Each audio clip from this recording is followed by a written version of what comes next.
to the Weekly Bioanalysis, a KCAS Bio podcast. Hello and welcome to the 98th episode of the Weekly Bioanalysis, the official podcast of KCAS Bio. KCAS Bio is a bioanalytical CRO serving the pharmaceutical and biopharmaceutical industries for over 40 years. My name is John Perkins and I've been in the bioanalytical LCMS space for around 30 years. I'm here with my co-host Dominic Guarino. Hi, my name is Dominic Guarino, and I've been in the LBA and biomarker space for around 30 years. Dominic and I are members of the growing scientific advisory team at KCAS Bio. Either or both of us are available to answer any questions you may have regarding this podcast or any of KCAS Bio's services. Today we're here with a special guest, Scott Weir, Director, Institute of Advancing Medical Innovation at the University of Kansas Medical Center, as part of an action-packed main topic discussion. We're thrilled to have you listen to the 98th episode of the podcast, which is now available virtually everywhere. Wherever you choose to find and play your podcasts, you can now likely find the Weekly Bioanalysis. We welcome all of you, whether you are joining us for the first time or if you're a regular listener. Today's podcast will be a review of the latest news and resources, and then a focus on the topic of our choosing. We're constantly looking for topics, and we'd be happy to discuss something that you want us to cover. So again, we're ecstatic to have you here, and we're looking forward to a fun episode today. To kick us off for podcast number 98, Dominic is going to go over today's podcast topic a bit before we jump into the news and resources section. Dom. Yeah, as John mentioned, we have a special guest today, and Dr. Scott Weir. He's going to go over his background and current role. We're going to touch on the importance of academic research. Then we're going to talk about how drug development and the approach that they take at the Kansas University Medical Center. Specifically, we're going to drill into their three pillars of proof of principle and concept. And then we're going to really dive into the bioanalytical support for preclinical and clinical trials, as well as some other bioanalytical considerations for different drug modalities. So we got a jam-packed show. And with that, we'll just jump right into the news and resources. John, what's our first topic for today? Okay, just a few items today. Let's start with potential brain tumor pill shrinks tumors in mice.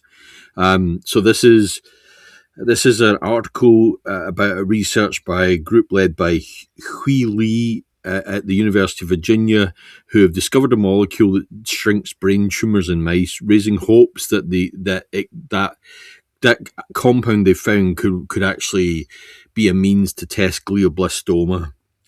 So it's basically they've identified a target that was previously thought to be difficult, and then did a lot of library screening to come up with a compound that made sense to attack or to engage the target and then address it.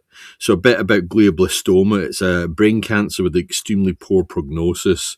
Most patients succumb within a year to 18 months, and a 5-year survival rates are only 5%. Treatment is a combination of surgery, radiation, and a drug called temozolomide. However, there's an issue that many glioblastomas develop resistance to temozolomide, and even a successful treatment may only extend life by about 10 weeks. So this group found that a group protein called advalin was superabundant in glioblastoma, and then once they'd figure out what the protein's role in the disease, then it's a case of how do we figure out a treatment from there. So I'll pass it to you, and then we'll. Yeah, it's an interesting one, John, because glioblastomas are nasty. They're really hard to treat. This appears to be maybe a pill form for treatment, Mm-hmm. which is rare. Most of the therapies. I had the pleasure of working on one of the first dendritic cells for treatments of glioblastoma, which was a fascinating trial. But you got all sorts of issues with blood-brain barrier and even just the whole neurodegenerative space. It's still really hard to understand what's the causative thing here.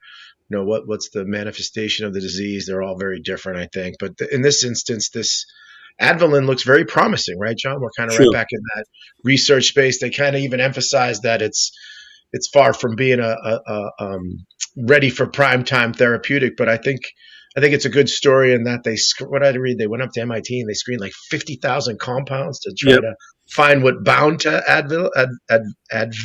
Yeah, it's a little hard. But then what it was interesting that they make the point that because it's not a typical target, they only had a small library. It's a relatively small library to screen. Yeah, 50,000 is small, right? That's yeah. So basically, it's been through. So it's been through.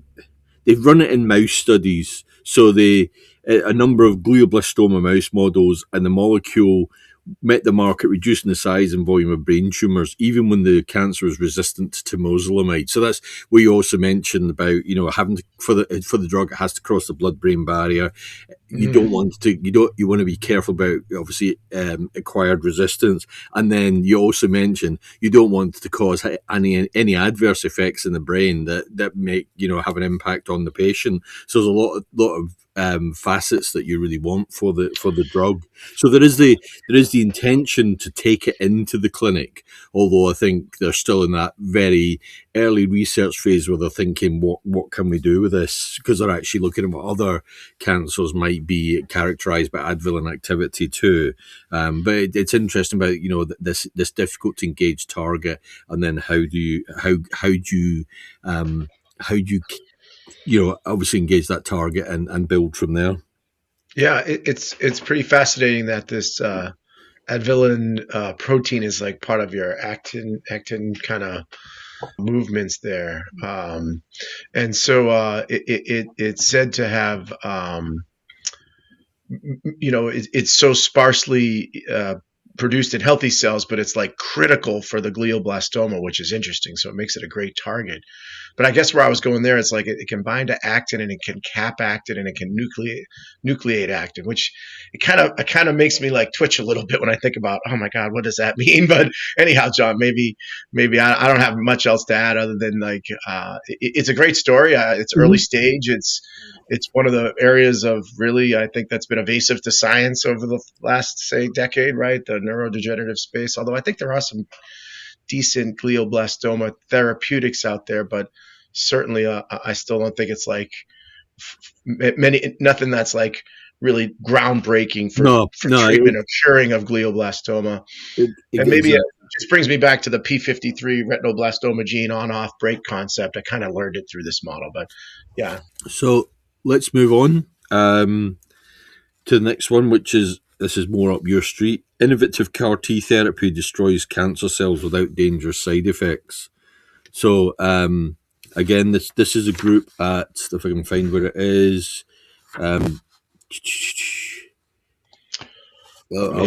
Sorry, let me just get started with talking about it.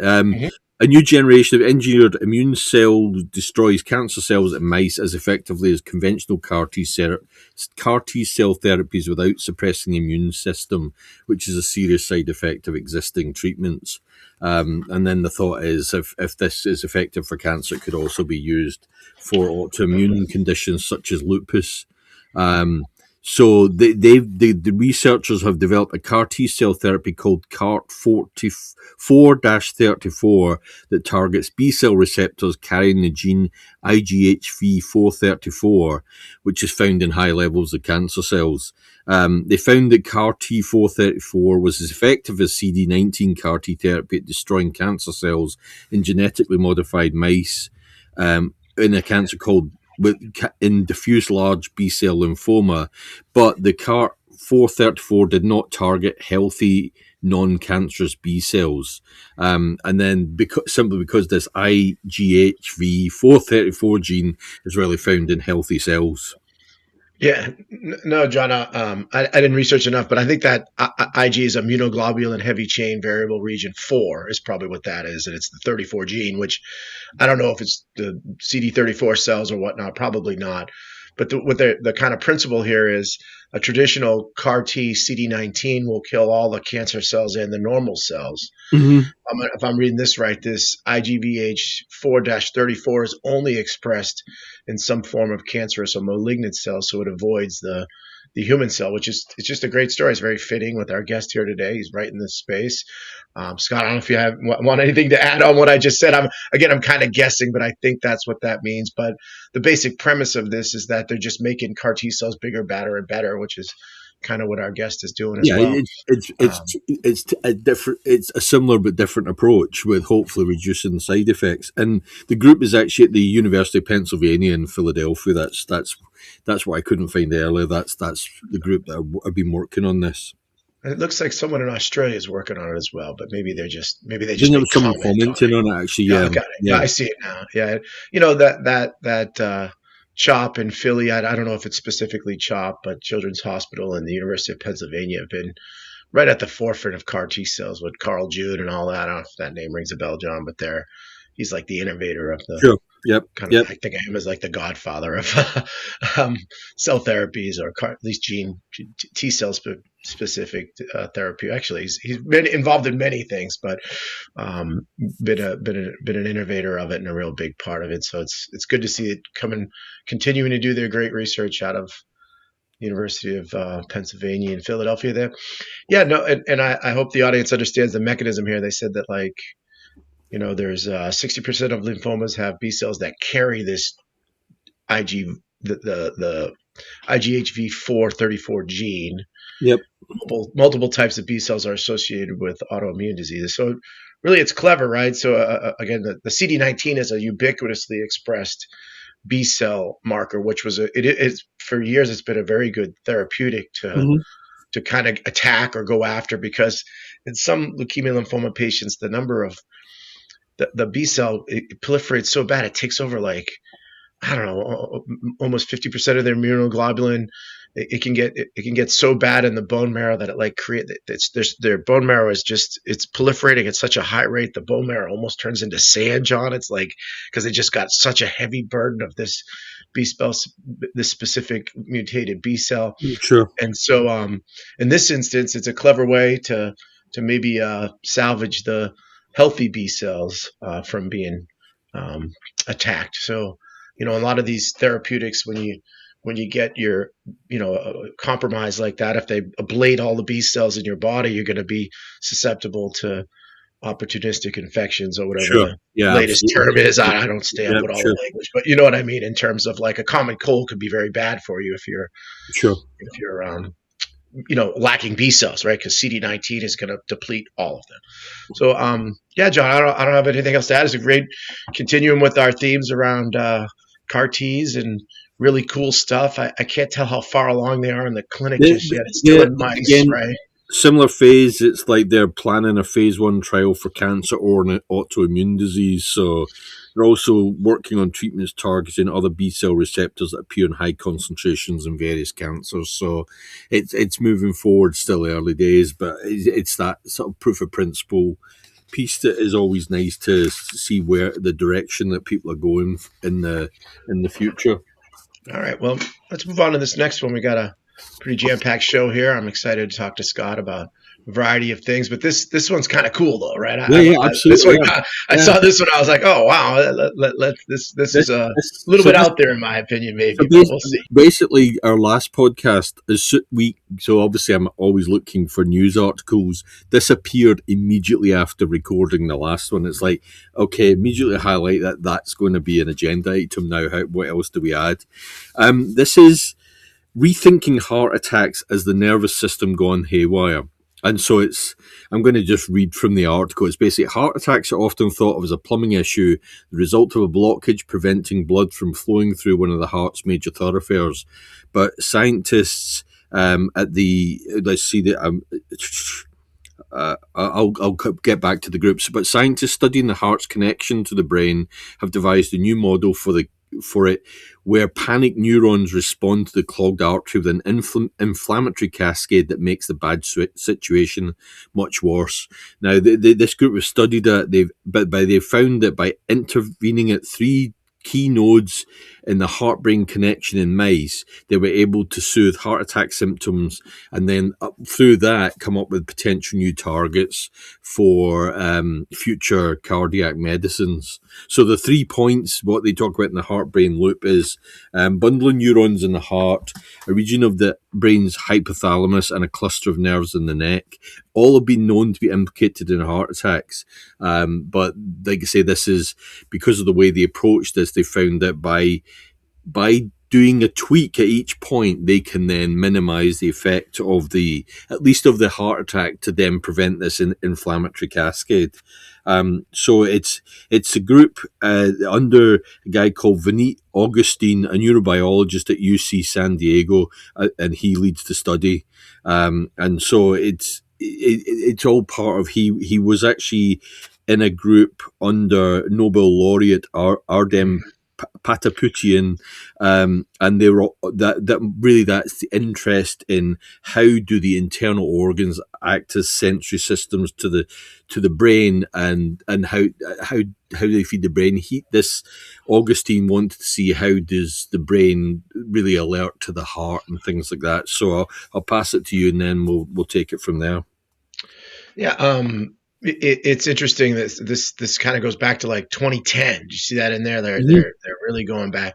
Sure. And it's hard to completely untwine what they're doing, but it looks like a lot of it makes sense. First, let's take a small step back. You're like, stress kills you, right? Like, you've already kind of heard that, right? And so I think that's maybe really like a real part of what's happening here. And what they found, I think the major breakthrough is like IL-1 beta appears to be the inflammatory cytokine. That's really what they've kind of discovered, right, John? So when they started doing all these tests, the IL-1 beta, which it's a quite diverse cytokine. And what I mean by that, it's kind of promiscuous. It kind of shares a lot of its structure with many other cytokines. It shares a receptor with a lot of different cytokines. But, there's something on the market that's used to treat autoimmune disease, right? Novartis has this canakinumab. Canakinumab. Yeah. And it's used to treat heart attacks. So go figure. But this is like, it gets back to really the outside the box thinking. Like, these individuals have been working on this for like 15, 16 years now, minimum, trying to figure out, like, hey, the heart has these 3 valves, right? And it's connected to your circadian rhythm, right? The negative feedback loop to the body, to the brain, all these sorts of things. And they're kind of looking at how does this all tie in, and how do I find a therapeutic? And I think it's just a testament to hard work and lots of creative science in there to figure out what's going on. But I do think they've keened in on some really powerful stuff. I think it's a little bit early stages, but it'd be really great to know if you could do some sort of stress test and correlate it to a cytokine and really understand what's wrong with your heart. I think there's a lot of good advancements. What am I trying to say? There's a lot of heart medications that are on the market, and they've been on for, right, John, your traditional small molecules that kind of started really becoming approved in the late 80s and 90s and stuff like that. And that really saved a lot of lives, right?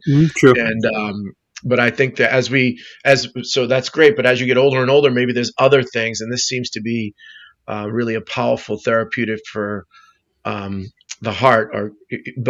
And I'll end with this.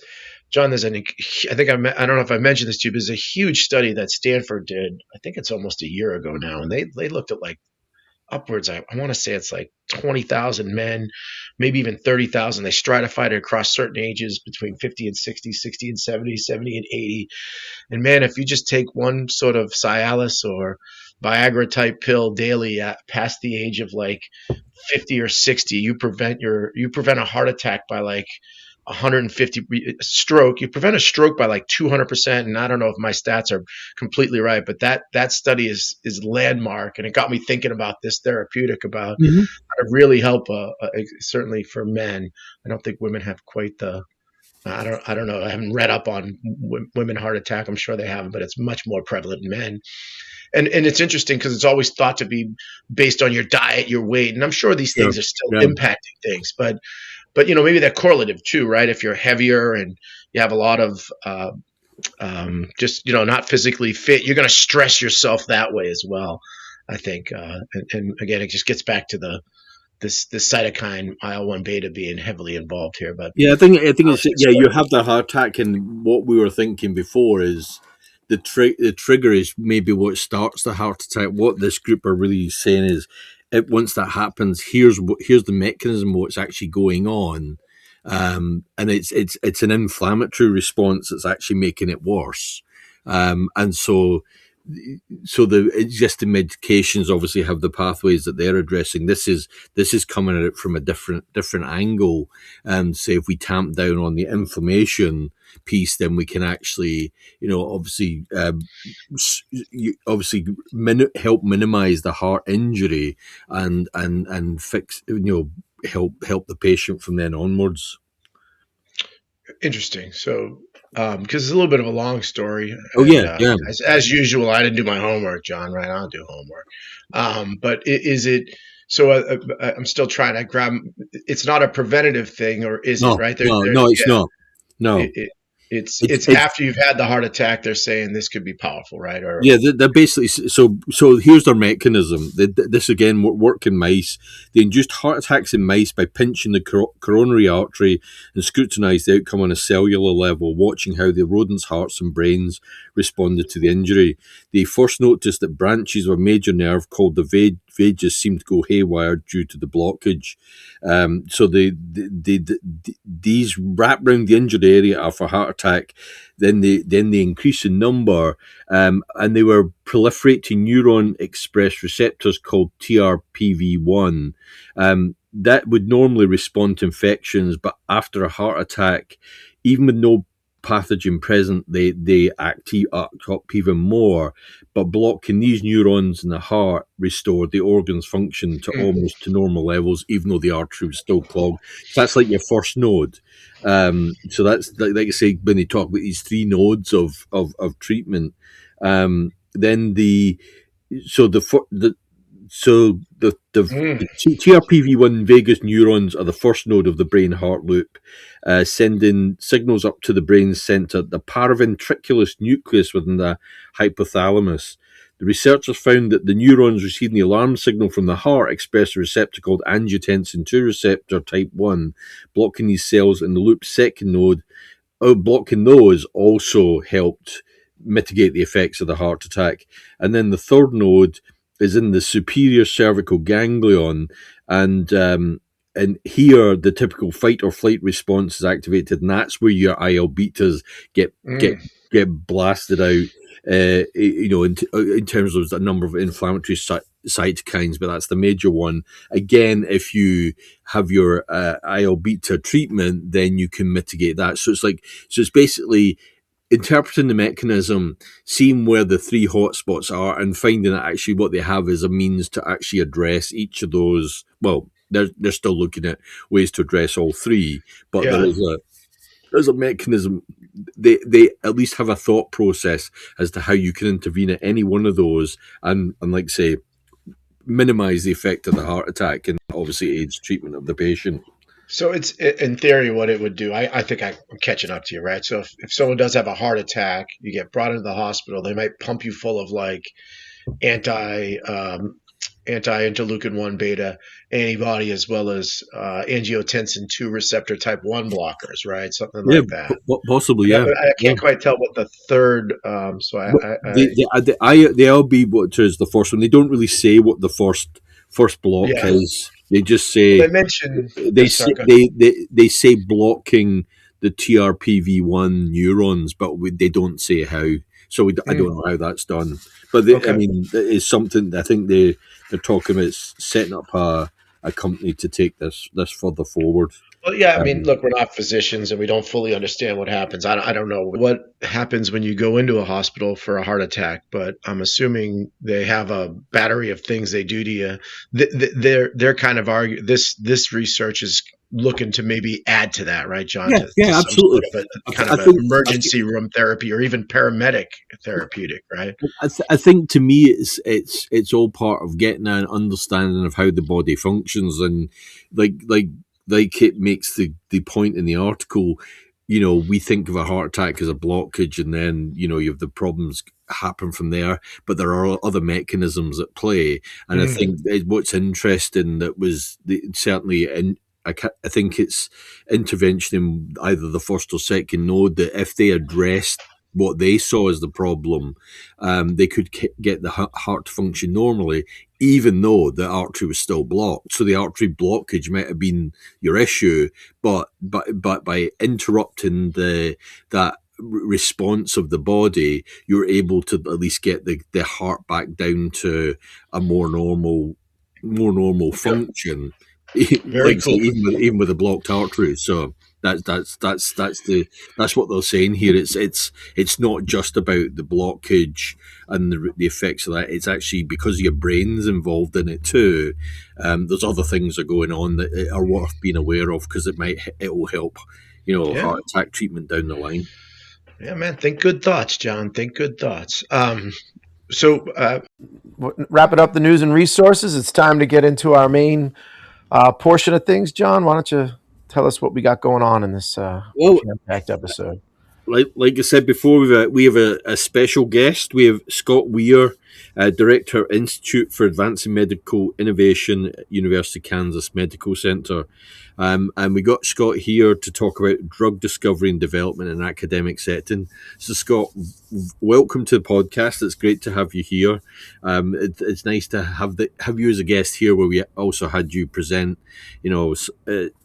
to our business development team on drug development, and give them some of the insights into what you go through. So this is for us is a nice follow up. So let's get started. Can you talk through, give us your background and your current role, and we'll take things from there. Great. Well, it's great to be with you both today. So my background, I have a doctorate in pharmacy and a PhD in pharmacokinetics, biopharmaceutics from the University of Nebraska Medical Center in Omaha. I moved to Kansas City 40 years ago now to work for a pharmaceutical company called Marion Laboratories. And in the mid-1980s, the two rising U.S. pharmaceutical companies were Marion and Glaxo out of North Carolina. I started out learning drug development. That's where I grew up, learning how to develop drugs. Started out as a clinical pharmacologist, and like most folks in pharma, went through 6 mergers Yes. over the course of 20 years. We in Kansas City, for one of the global companies, we had 3 global drug development centers, one in Kansas City, one in Frankfurt, and Paris. And then my role in pharma over the course of these 6 mergers was ultimately I led an early development division in R&D, which was comprised of pharmacology, toxicology, drug metabolism, pharmacokinetics, bioanalytical chemistry, and clinical pharmacology. And the role of our division was really, once a promising candidate was identified in drug discovery, that we would conduct the early development work to move that novel therapeutic agent into early phase clinical trials, and hopefully establish clinical proof of concept. And then, of course, if successful, then we would continue to work on that drug and do the registration level studies. After 20 years in pharma, I left industry and joined academia here at the University of Kansas Medical Center. And the reason I made the shift was the Kansas City region at the time had rallied around a major initiative to establish a center of excellence for cancer. And at the time, again, 20 years ago, the needs of cancer patients throughout the state of Kansas and western Missouri were not being met.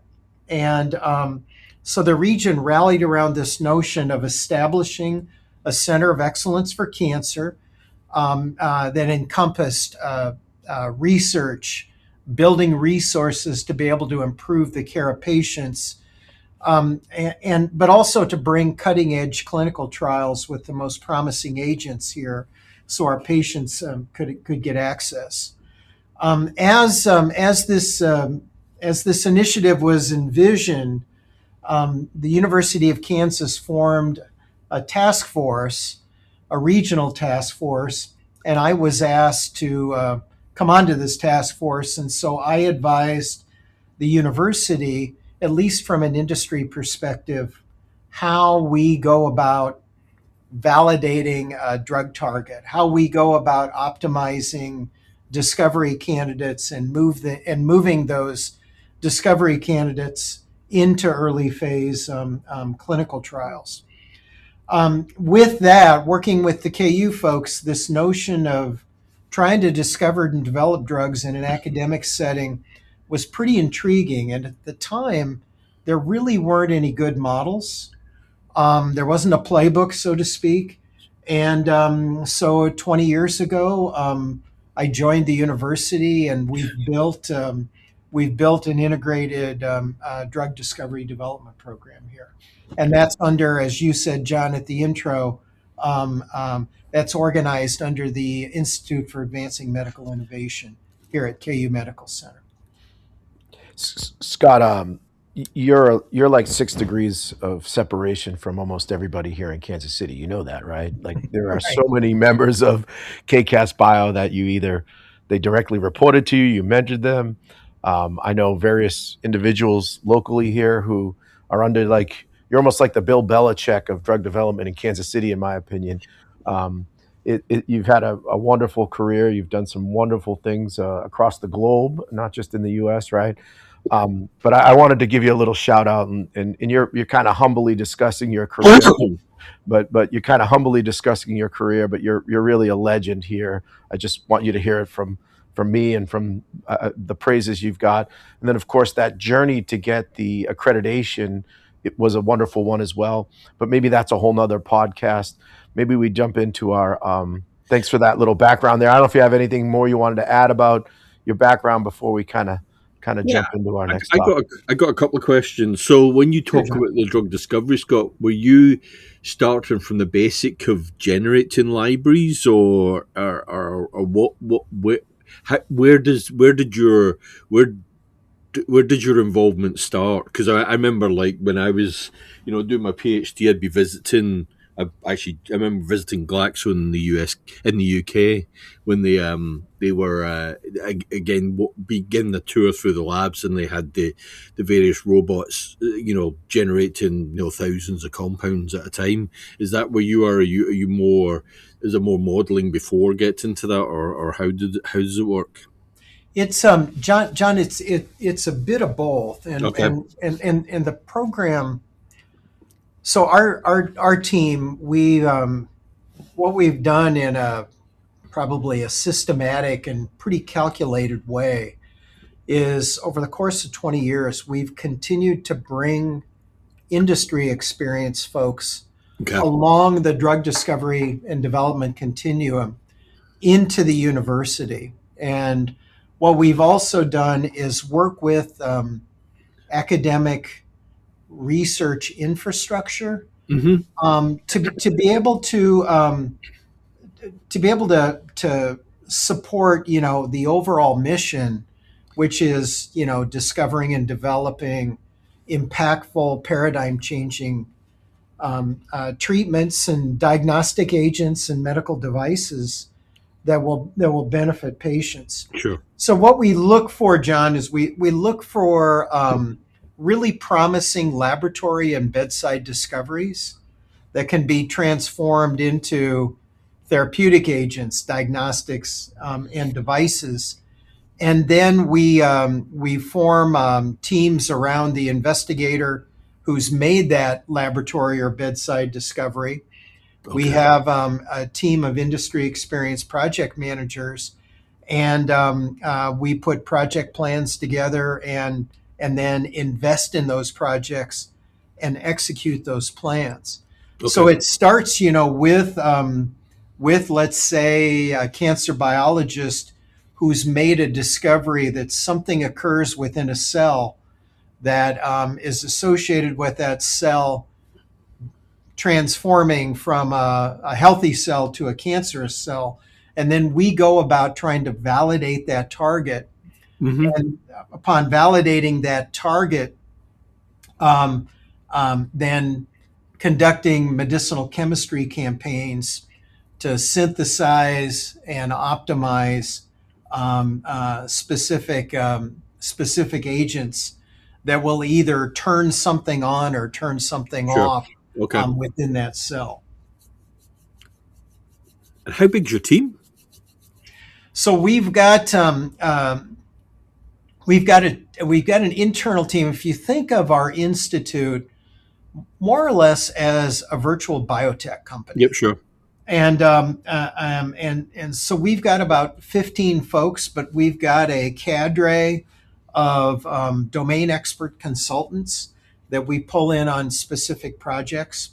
We leverage and utilize the research infrastructure within the university, cores and centers, but we also partner with contract drug development organizations, including and notably KCAS Bio. And Dominic, as you said a few minutes ago, I've been working with KCAS Bio now for 40 years, all the way back to the founders, Bob Landman and Bill Mason.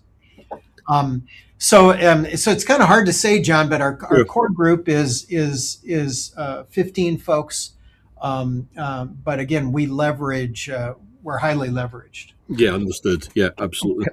Scott, if it's okay, I'd like to ask you a follow-up. How about the manufacturing? So just right specific to the CAR T portion or your CAR T therapeutic, is the manufacturing done by your team, or how are you doing that?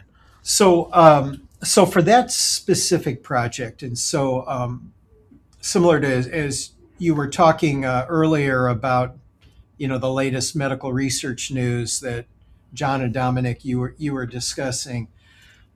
We have, and again, in partnership with KCAS Bio, we have what we call triple threat CAR T cell product that we're evaluating in early phase clinical trials. And we refer to it as the triple threat project because it's a CAR T cell product that targets CD19, 20, and 22.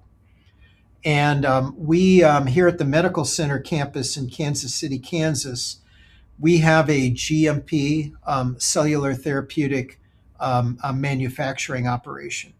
So we're manufacturing that product here and administering it directly to our patients.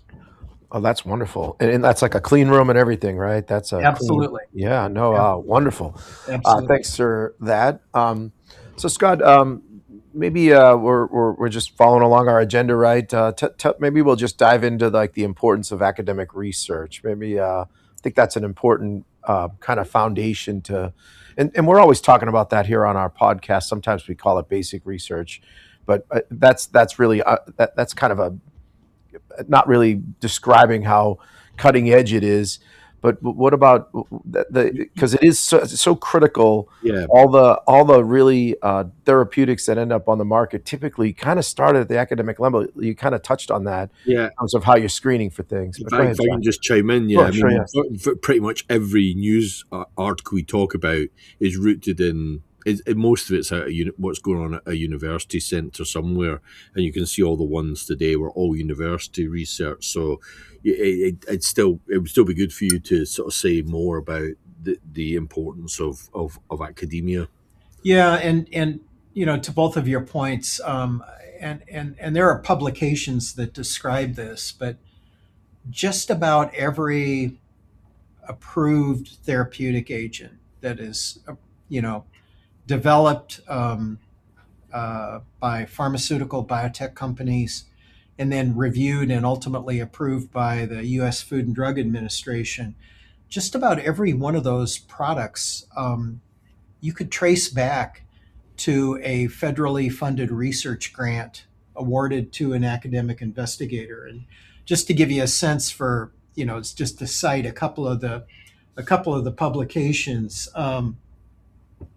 One publication describes that academic investigators, have contributed to 25% of all new medicines that have been approved by the FDA.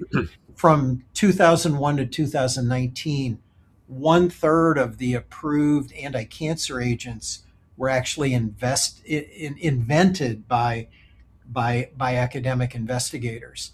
And so we're looking for those really promising discoveries. And then, as I said, we go about the process of validating a cancer biology discovery and validating that as a therapeutic target, generating novel therapeutic agents that specifically target that therapeutic target. And then we move these projects through a series of in vitro studies, and then ultimately into validated animal models to then be able to establish preclinical, what we call preclinical proof of principle. And really what we're hoping to be able to establish is, can we make it? Can we formulate it? Can we deliver it? And does it work? Sure. And so the studies that we design and conduct are really aimed at early on, and it's not just limited to cancer, but other therapeutic areas as well. We're really trying to answer three questions. The first question is, does the drug actually get to the site of action? And then if it does the drug engage with the target at the site of action? And if those first two conditions are met, then what we're trying to establish is, does that drug target engagement actually result in a pharmacologic response that's consistent with the therapeutic hypothesis? And so we approach that preclinically, but when we then continue to move that, let's say that therapeutic agent worked in an animal model, then we start moving it towards the clinic. And in early phase clinical trials, we're answering those same three questions. Does drug get to the site of action? Does the drug engage with the target at the site of action? And then is there a therapeutic response to that drug target engagement? Yes, Scott, that's maybe we'll take a minute those are your three pillars, and I'm going to repeat them, right? So it's, does the target reach the site of action?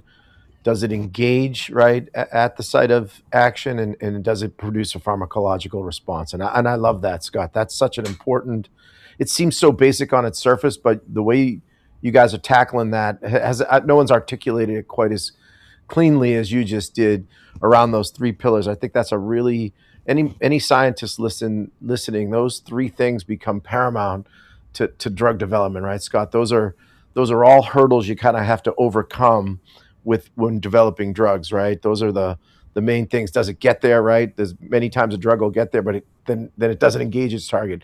If it does get there and engage the target, does it actually do anything, right? There's a lot of I remember when maybe early 2000s, when people started using just, vaccinating with peptides or even autologous T cells, they were doing these things, but it wasn't always getting to that pharmacological response. And that became kind of the hurdle sometimes, because you could induce cancer into an animal model, you could cure that cancer, but it was kind of contrived, and it didn't always translate into like a naturally occurring cancer. And that was something that I think there was a breakthrough maybe mid 2000s where they kind of learned how to overcome some of those things. But maybe we can move off of that. But the three pillars that you talked about are, to me, it was it simplified the process, a very complex one, very nicely. And I think it's important to highlight how the way KUMC is tackling this is like really great. They're lucky to have you, Scott. I think that's part of what I'm saying. Well, and again, it comes from it's what we do in the industry,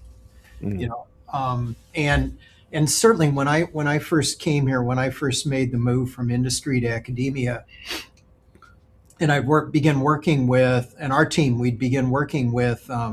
academic investigators. They might have some in vitro data, let's say in a cell line, and maybe you have generated an IC50 or an EC50, concentration. But then how do you move from those in vitro studies to in vivo studies in animal models. And so that's really what we're trying to do.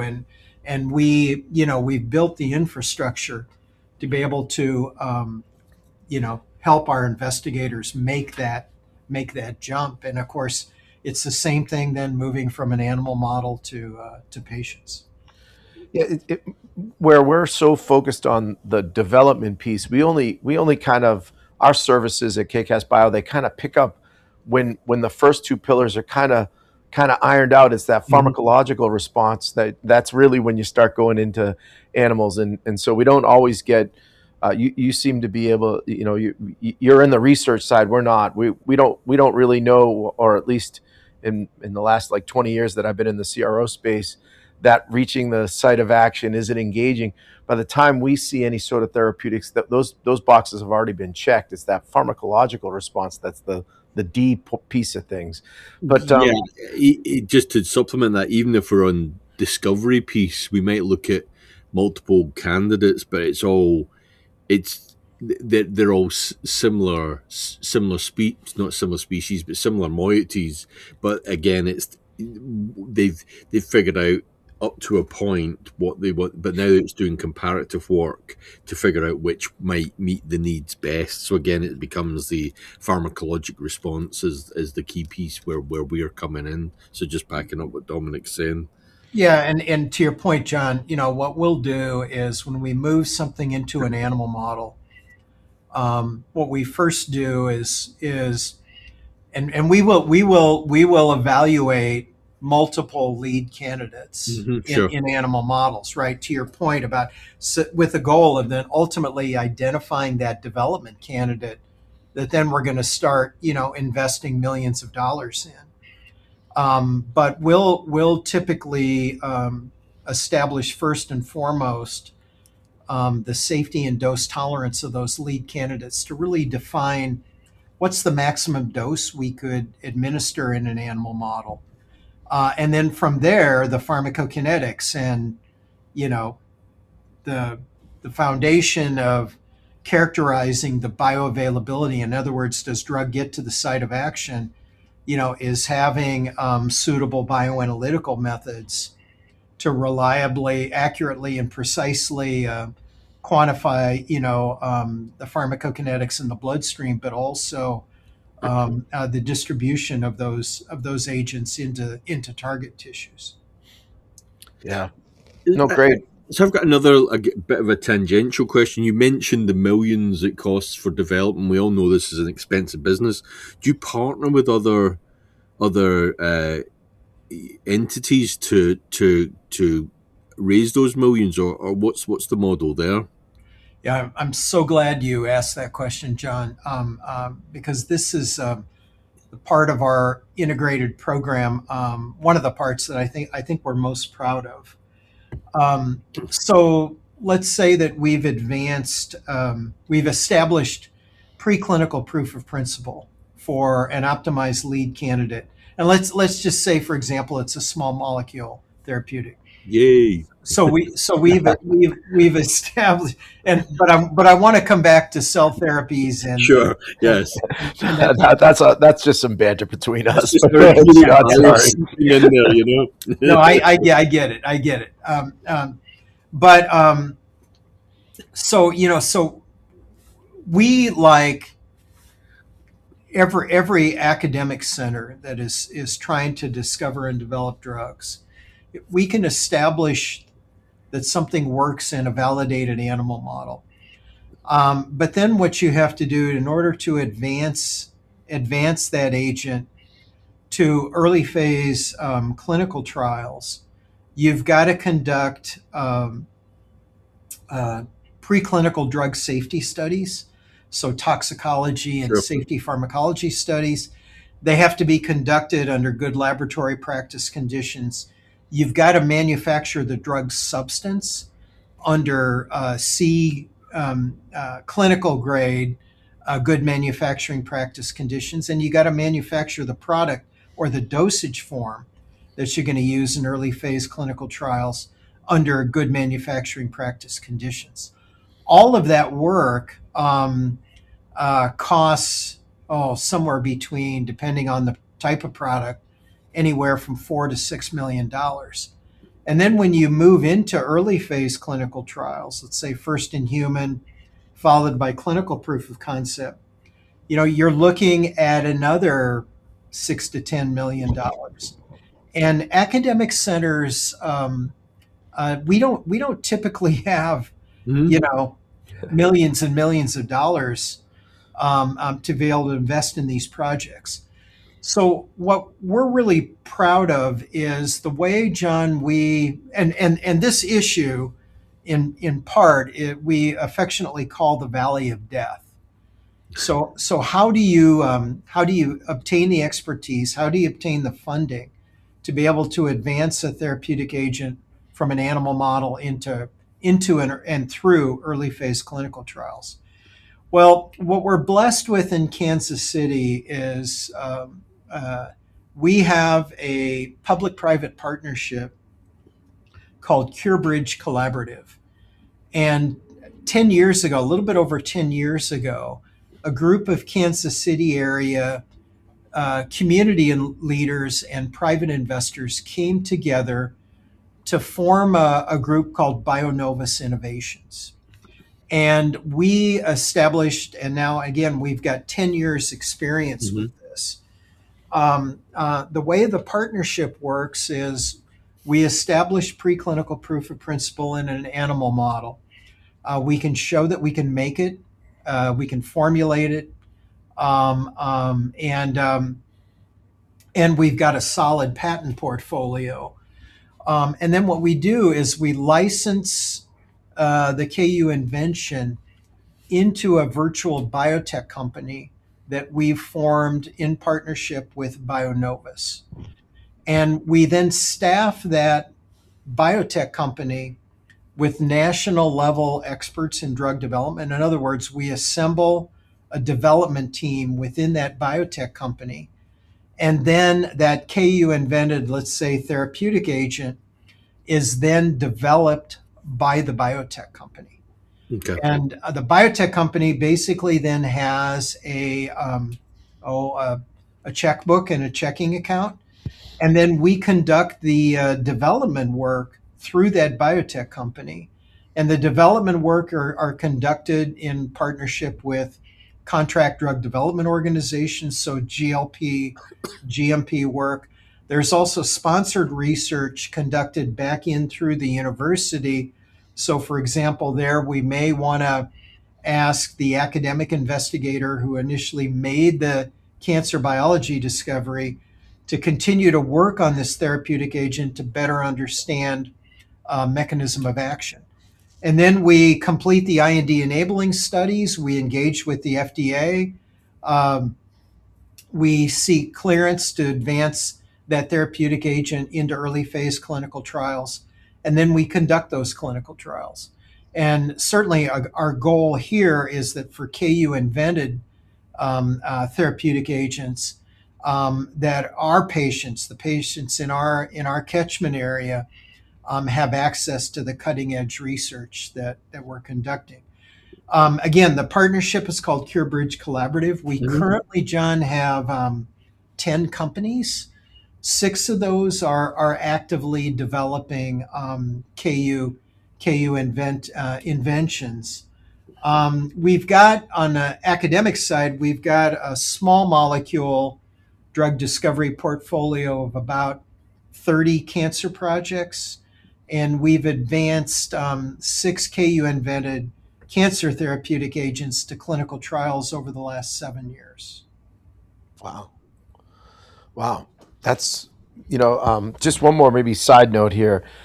It seems like the time it takes and the money it takes to do these things, has it been truncated, Scott? Has that been kind of, at least in my time, it feels like, I remember when I first started, like early 90s, mid 90s, it was something like $30 million in 10 years. Is the money still that high, you think? You kind of gave some numbers that added up to maybe 30 million was to get you through phase 3.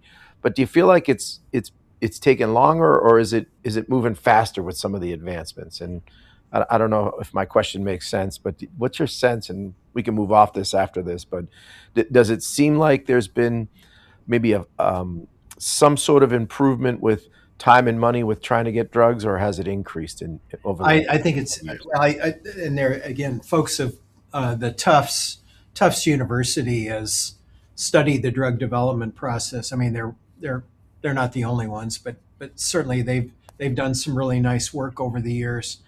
And I know there are folks that estimate today it takes around $2 billion to bring a new agent to market. From in our world, again, where we focus on, moving, advancing something from evidence in an animal model through clinical proof of concept. And clinical proof of concept, let's say, we've established reasonable safety, dose tolerance, and evidence that the drug is pharmacologically active in patients. And there we're looking at, say, 30 to 40 evaluable patients. But to go from that animal model to clinical proof of concept, in my experience, is about 10 to 12 million. Okay. And is that very much by the moiety that you're working on? So is a more complex, complex thing. You talked about the cell therapy.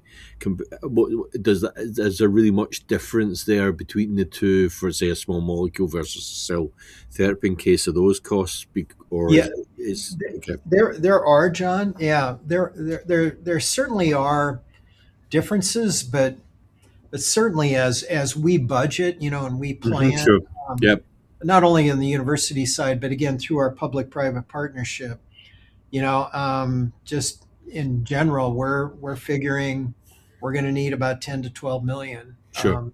To be able to do that. As you say, the cell therapy products may be a little bit different. Biologics, monoclonal antibodies, vaccines, peptides, proteins, maybe a bit different. And as well, now with this, we have a tsunami with, certainly we've seen a tsunami with the last several years. And I know at KCAS Bio, you're certainly seeing this with the immune effector cell products, just this explosion of products in development, and probably maybe a little bit more recently in the space of radiopharmaceuticals. Sure. So targeted radionuclide therapies, theranostics, that space is growing as well. No, great stuff. So maybe we'll just following along on our agenda here. We'll move on to our next topic here. Scott, why don't you tell us a little bit more about, we talked a little bit about the finances, but what does it take bioanalytically for support of, we'll start with preclinical trials and then moving it into clinical trials. Why don't you tell us a little bit about the bioanalytical needs and how you kind of tackle that? Sure. Well, in the discovery phase, we will develop and validate methods under non-GLP conditions, and really aimed at quantifying the concentration of drug and or an active metabolite, certainly in the systemic circulation, so in blood or plasma, but also again in the animal models. Getting back to the three pillars of proof of principle, quantifying drug in target tissues as well. But what we're also doing is looking in the context of, depending on the pharmacology hypothesis, so to speak, we'll be looking at biomarkers as well. And then we do that work inside as well, with the aim of at least being able to provide, an outfit like KCAS Bio or a GLP toxicology CRO with the starting point of a method that then they can establish and validate under GLP conditions. And then certainly as we move into early phase clinical trials, it really is the same. Although we're, as we all of us here, the three of us on this call, those assays need to be developed and validated under GLP conditions. We're I would say a challenge, and I think the depth and breadth of what you've all built at KCAS Bio is there's such a broad spectrum of therapeutic agents these days. I mean, we're no longer in the field. We're no longer primarily focused on small molecule therapeutic agents. Sure. Immune effector cell therapy products, and certainly we're building our research portfolio in that regard. Monoclonal antibodies, vaccines, et cetera. Back to an example that I gave of our triple threat CAR T cell program. I mean, obviously we're working with KCAS Bio, and you're providing the clinical pharmacology support for that first in human trial that we have running here, where we're quantifying the pharmacokinetics of the CAR, to describe what is the persistence of that genetically engineered CAR T cell. We're quantifying cytokines to be able to monitor for cytokine release syndrome, which is potentially an adverse event that patients may develop in response to receiving one of these treatments. But we're also importantly looking at the pharmacodynamics of this product using flow cytometry through your Pennsylvania facility to be able to quantify the time course of CAR T cell expansion in patients. So I think really a broad spectrum. It's no longer a world of where 90% of what we do is from a bioanalytical perspective is performed on triple quad mass specs. Sure. Yeah. Great.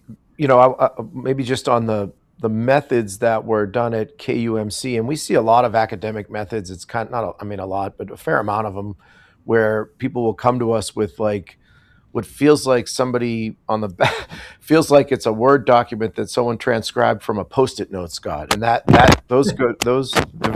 having to develop and optimize them is like tends to be a lot of, they rely heavily on our experience, right? And we're very good at adapting them to the regs and everything.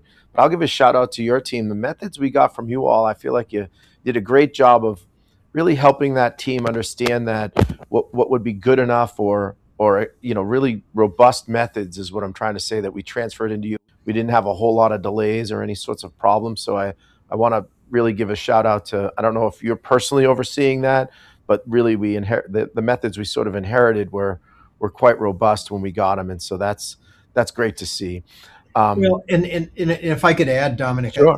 Thank you for that. I think it helps, given our team comes from industry. Majority of our folks have that experience. But again, it's a true partnership where we need to provide you when we transfer a method or define a program.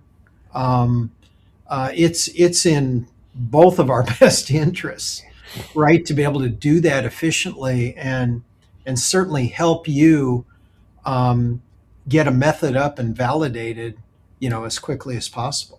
I think, just if I can jump in, I think helps having, like you say, people who are ex-industry, so they will have some idea of what this involves. So to have been on the receiving end of a method where you're told it's validated and ready to go, and then you actually receive it and it's way short of what we'd require. You only have to experience that a couple of times before you get a good idea of what you really need, or if you're in the reverse position, what you need to hand off to a supplier. So yeah, I think that helps a lot. I think it really just comes down to making sure you have the right controls on the assay, and you all did a good job of doing that. It was pretty seamless for us to move it into a validated, or at least a fully optimized and ready for validation. All right, well, great stuff there. I don't know if we have any other closing thoughts before we maybe move on to the next topic around the bioanalytical support. Scott, you kind of touched on, so for small molecules, I don't want to like belittle or simplify it, but it's a pharmacokinetic assay, right? You kind of need some sort of maybe biomarker or pharmacodynamic, and that might get you to where you need to be. But those immune effector cell therapeutics, you mentioned a lot of different assays because of the complexity, right? You're kind of looking for the PK is kind of as you mentioned, the persistence of the CAR T. Then you got these safety, right? That's those cytokine panels, that panel is really critical for safety monitoring. Then you got the flow, right? So it's just you want to maybe touch on just a little bit more of how. And again, I don't want to simplify small molecules, but it might be 2-3 different methods for small molecules, but there's like 4 or 5 for immune effector cells, right? I think honestly, small molecule is a much more mature field in terms of what people know what is expected and needed. So I think that's where you're coming from here, and they're just not as complex as these other therapeutics that are coming through, where you need to assess from obviously multiple different angles. Well, and just absolutely, and with cellular therapy products, I mean, the monitoring that we have to do, again, is not limited to characterizing the pharmacokinetics of the CAR. It's monitoring the immune system, and are we releasing cytokines? It's we've got to follow the we got to follow the expansion of the CAR T cells, and monitor the immune response that the patient then mounts long term to be able to achieve a sustained therapeutic response. Yeah, and that triple threat, that's the first in the nation to do the triple threat, right? You're the first laboratory to attack it from multiple angles. Is that correct? Right. That's right. That's right. And when you engineered that, did you do something to diminish the immunogenicity of it at all, or was there something about that? Like, because the first wave of CAR Ts had some immunogenicity to it. I feel like there were some things that within the engineering, or am I just making this up in my head? Was there something you did to kind of try to diminish any sort of, like, I don't know, to prevent the cytokine storm, or even like sometimes you can get proliferation of the T cells, which can almost be like a graft versus host. But do I have that right? Did you do anything there to kind of really leverage where the field had matured upwards? So the Triple Threat Project is a collaboration between the NIH, Dr. Nirali Shah, KU Medical Center, our cancer center, Miltenyi, and Miltenyi built the viral vector that were used, and then of course KCAS Bio is providing the clinical pharmacology support. And as you said, Dominic, I think we have 5 methods with you all right now, and then of course Cardinal Health, the Cardinal Health Regulatory Science Group here in Kansas City has helped us with the regulatory aspects of this. So I can't speak to the Miltenyi viral vector in detail, but certainly the patients that we've evaluated to date We're continuing to study more patients, characterize the safety, the therapeutic response, and in that trial, I should have mentioned. So we're evaluating B cell leukemia adult patients and B cell lymphoma patients with this product, and it's a dose escalation study. So we start out at the lowest dose, and then we're escalating doses up to really define what's the maximum safe dose and what doses are associated with efficacy. Thanks for that, Scott. Just any closing thoughts, or I think we can move on to the next subject. Maybe tell us. I think we are. I think we have done the next subject. I think we're probably at the stage where we can wrap up. Unless Scott, you have anything more that you want to add? Well, maybe just one thought, and perhaps if I could, maybe a bit of a story that I think illustrates. So what we've talked about on this podcast, or at least my portion of this podcast, up to this point, has been drug discovery and development. But what you all at KCAS Bio, what you all bring, is also really important in supporting products that are approved and on the market. And certainly from my pharma days, there's a really nice example that ended up shaping the industry, not only from a safety perspective in drug discovery and development, but also in post-marketing surveillance. And if I could maybe take a couple minutes. Sure, absolutely, yeah. And talk about the terfenadine, fexofenadine story. So in the late 1980s, the first non-sedative antihistamine, terfenadine, the trade name at the time was Seldane, was first approved. And it quickly became a $1 billion product. And terfenadine, administered orally, it's metabolized, and one of the metabolic pathways is to form the active metabolite, which is fexofenadine. And the product on the market today, Allegra, is actually fexofenadine, the active metabolite. Back in the late 80s, we believed at the time that terfenadine, when it's administered orally, absorbed into the bloodstream, and then metabolized, we were not able to quantify terfenadine concentrations in the circulation. Now, today we have triple quad mass specs that have really fantastic sensitivity. The sensitivity was not quite where it is today back in the late 80s. Now, as millions of prescriptions were being written for terfenadine to help patients manage their allergy symptoms, we began in a post-marketing surveillance program. We began to notice a few examples of patients developing cardiac arrhythmias associated with terfenadine. And as these reports began trickling in, patterns started to develop in that maybe these cardiac arrhythmias were observed in a patient that was taking an antibiotic, an antibacterial, or like erythromycin, or an antifungal agent like ketoconazole in combination with terfenadine.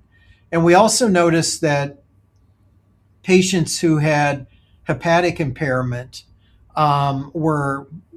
we saw examples of them developing these. Well, at any rate, as these adverse event reports started to increase in frequency, this was also around the time when a new generation of triple quad mass specs came out, and we could actually go down an order of magnitude in sensitivity. Mm-hmm. And what we began to notice in these examples of adverse events, these patients had circulating levels of terfenadine. We subsequently then discovered that terfenadine actually inhibits the IK, the potassium channel, in cardiac myocytes, and we're able to demonstrate that the drug, if terfenadine is circulating at high enough concentrations in the bloodstream, that it's inhibiting potassium channel function in cardiac myocytes. We then worked with the Food and Drug Administration to develop the active metabolite, which again does not have that effect, and then withdraw terfenadine from the market.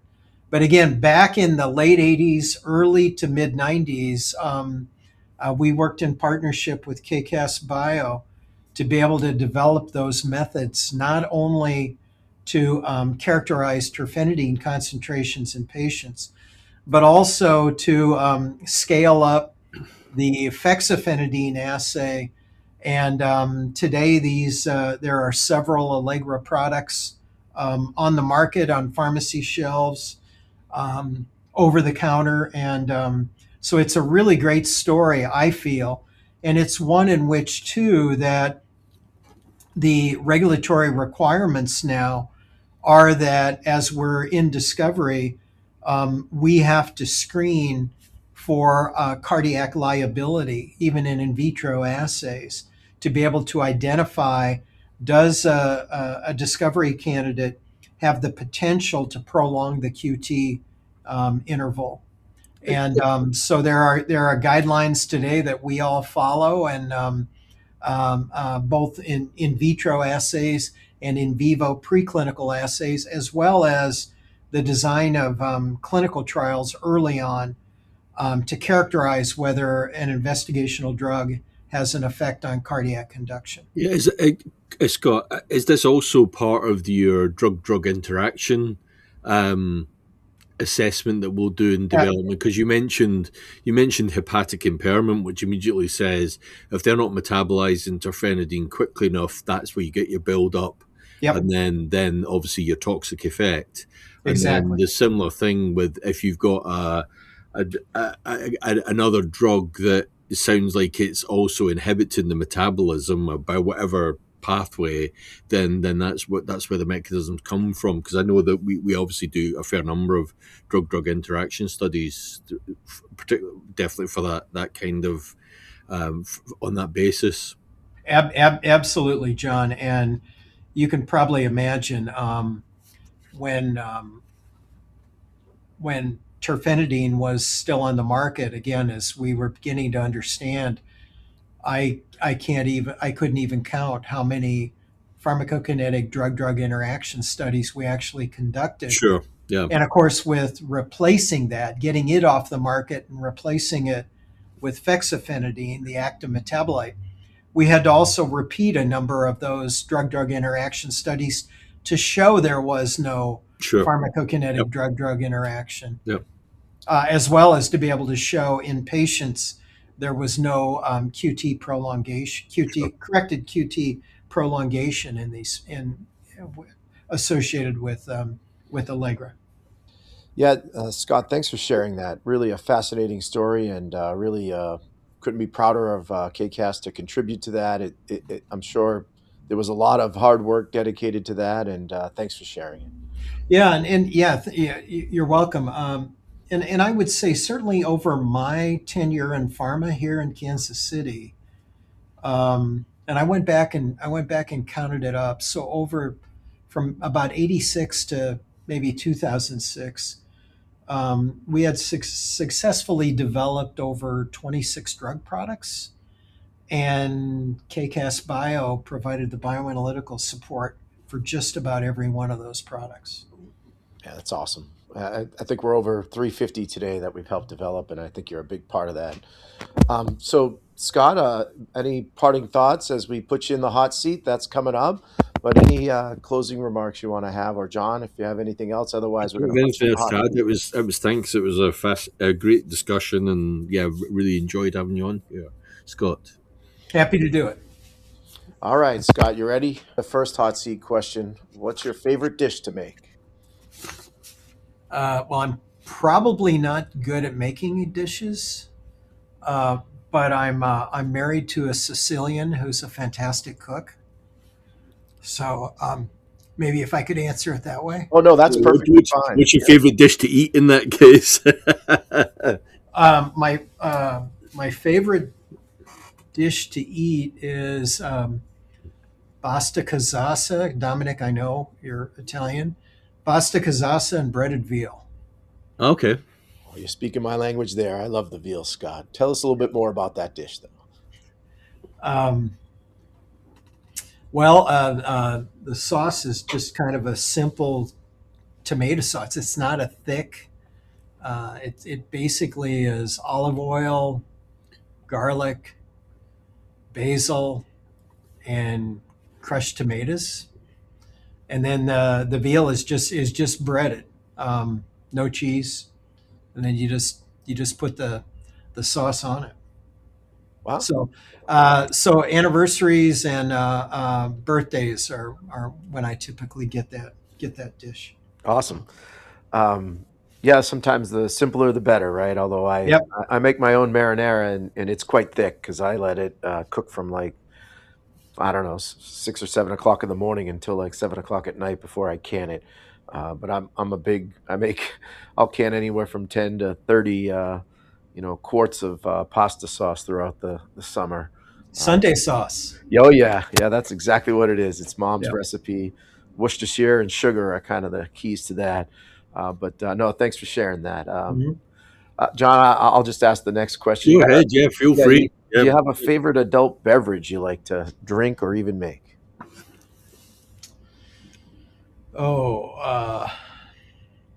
Probably a sweet martini, maybe.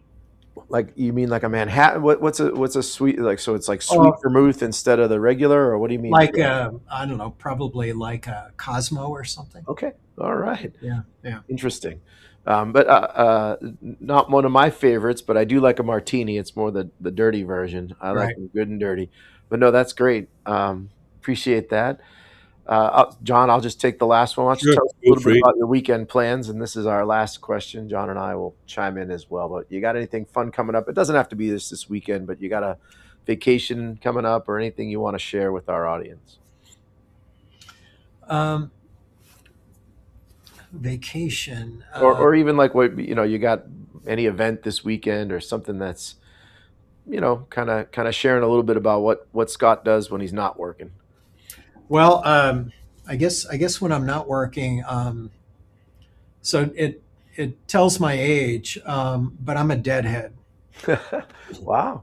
And so following the Grateful Dead since 1969.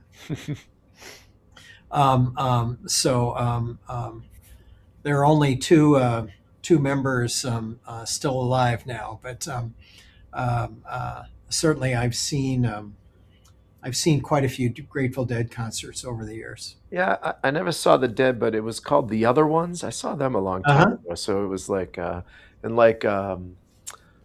Steve Winwood was with them when I saw him. It was at like the Saratoga Performing Arts Center in New York, and it was a wonderful show. It was a great show. They had both the drummers up there. I'm not as versed in who they were in terms of but there was like dual drums going on, and it was a memorable moment. But I know there's still some of those bands traveling around. But all good stuff there. John, you want to tell us a little bit about what you have going on this weekend? This weekend I'll be doing very little because I'll be prepping for a trip to London and Paris in March. So basically early March, I'm flying to London. My wife has a conference, so she'll be busy working while I'll be trawling the bookshops, record shops, and eating some really nice food at some good restaurants. So I also plan to visit a couple of museums while I'm there, and then we're getting Eurostar over to Paris, where my wife wants to go and do the Louvre and Musée d'Orsay, and then we'll figure out other things from there. Yeah. And then back to the UK for a couple of days. So yeah, that's what we're looking forward to. It's counting down to just a really nice trip away. Yeah. So, sorry, go on. No, I was just going to say nice. Yeah. I like the Museum d'Orsay a little bit more than the Louvre. That's been my wife's take too. I haven't done either of them, and certainly Impressionism is much more up her street, and I'm looking forward to that too. I put it on my wife because she's a history of art graduate, but ultimately I'd quite happily do that. I also want to go and see Notre Dame as well, since they've reconstructed it since the fire. Oh, that's amazing. That will be another thing to. These are all the things we're definitely doing. We're only there a couple of days, but it's just, we'll work in what we can. We're staying up near Montmartre, so we'll be not far from Sacre-Cœur and wandering around that area too. So yeah, wonderful. Really looking for. It's funny, we do a lot of these trips, but I think this is the first time, even weeks in advance, Kath is really excited about going back to Paris. We've both done it separately, but we've never been there together. So it'll be a really nice few days. Yeah, romantic. And the Louvre is nice, but you got to kind of seek out all the big pieces where when you're in the Museum d'Orsay, it's like, oh my God, I've seen that before. I'll be honest, the similar trip last year was the same conference that my wife's at. We went, it was in Warsaw, and I ended up going to the Art Museum in Warsaw, and I really liked it.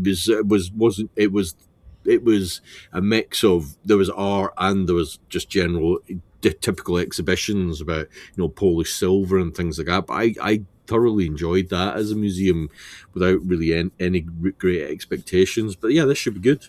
Yes, John, you always have these exciting things that you're doing, and I still have some fun plans, but it's not quite as glamorous. I should have gone first. My wife and I are. There's a local fundraiser for I can't quite remember the charity, but we got invited by our neighbor, and so last weekend we went and played some trivia on our own. My wife and I are so competitive when it comes to trivia. We love trivia. We actually came in second place it was at a local place, and it was kind of a warm up, but there's a big trivia event tomorrow night. It's a pretty good size event. I think there's over 100 people at it. It's in Mission, Kansas. Should be a lot of fun. And then Saturday, my son has been doing some volunteer work for a play out at KU. So we'll be get to see him this weekend, and he's doing the stage setting up and down as part of his volunteer work out there. And so we're excited to see him. We'll go watch the show on Saturday night. Get the trivia thing. My wife and I used to play trivia machines in Cardiff, and that would help fund our drinking if we won enough on the machines. So I think in that case, Scott, I don't know if Scott, thank you very much for joining us. I think what we'll do is wrap up. If there's anything else you'd like to say, we'll do that now. If not, then we'll again say thanks for joining us, because that was a really nice addition to the series of podcasts we've been doing. Yeah, absolutely. I'm glad to do it, and again, we really appreciate you all, and we can't do it without you. No, we'll always happily do more. Yeah, that's right. Thanks again, Scott. And that's our goal too, John. Yeah, absolutely. No, thanks for having us. Thanks for being here, Scott. Really appreciate it. We'll see you in the front pages.